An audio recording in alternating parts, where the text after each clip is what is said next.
Hey guys, Susie here. It's Wednesday, the middle of the week, and I just wanted to give you some pointers on how to eat healthy when you're on a budget. And yes, you do see wet hair. I just got out of the shower, so I look a little crazy, but it's okay.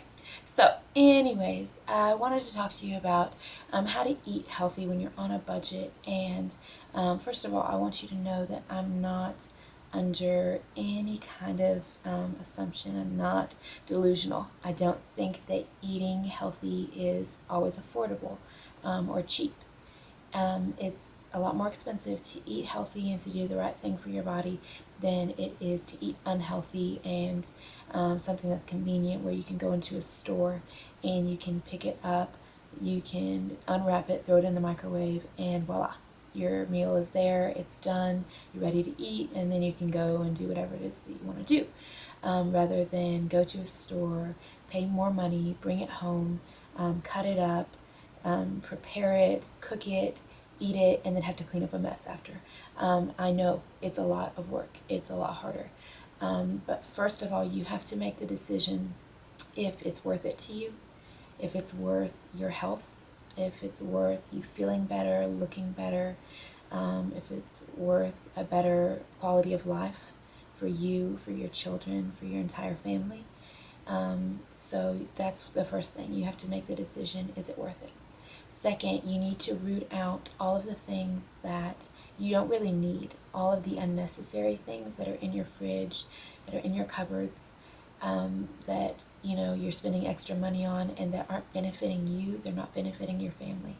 Do you really need cookies? Do you really need chips?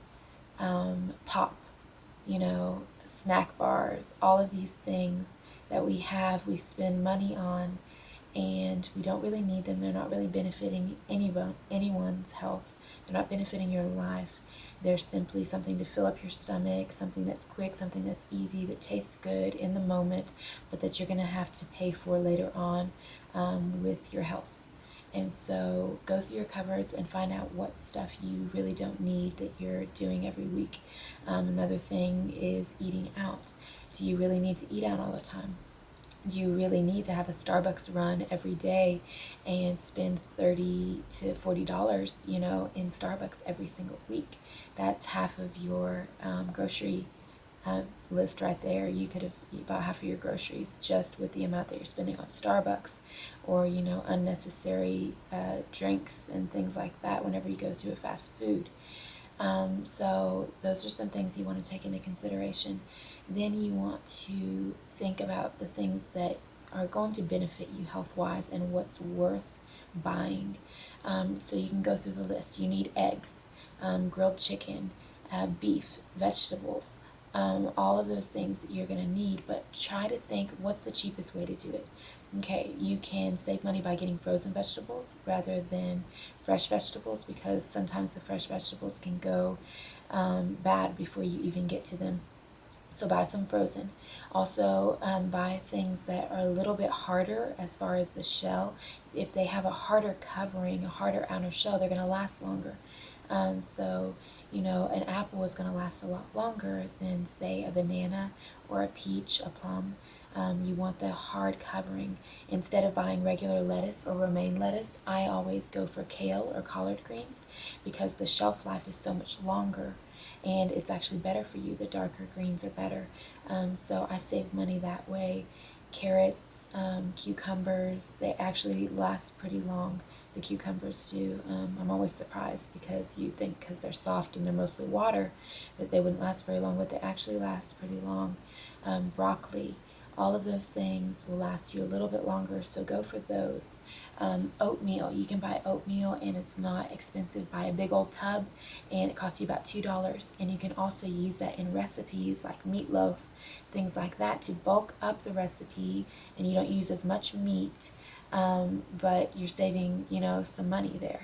And so you can think of things like that. Brown rice, using whole wheat bread instead of white bread.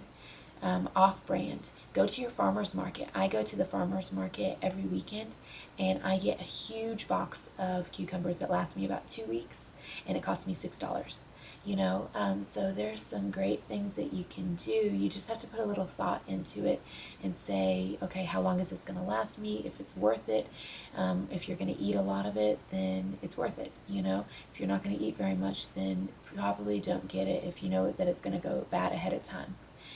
If it's too expensive to buy almonds, buy peanuts. It's a lot cheaper to buy peanuts. So I hope that this kind of helps you a little bit just to gauge what things are worth buying, what things aren't. Go through your list, go through your grocery list and see if you really need those foods. Some of them are unnecessary and they're not helping anyone in the long run. I see a lot of parents that say, well, I have children, so, I need juice and I need cookies and I need these snacks. They're not helping your children. Those are hurting your children's health. They're sending their blood sugar through the roof. Half of our kids in the United States they have diabetes. I mean, let's be honest. Are we really helping our children by giving them all of this sugar, all of these carbs, all of this fast food that's covered in grease, all of these things? Why not send your kid, some carrot sticks or some celery with peanut butter rather than sending them a bag of chips and a candy bar and some pop?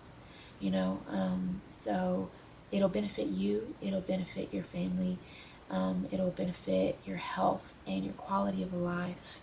And so just count the cost and see if it's worth it, because every little thing that we do can either add up and benefit us and it can be for our good, or all of those little unhealthy things can add up and they can take a toll on our life and our health, and we can have high blood pressure, we can have diabetes, we can have all of these things. And it's not just that we're eating unhealthy all the time, but those little things, they're adding up. So count the cost and see what's worth it to you. If it's worth your health, if it's worth your life, if it's worth your money.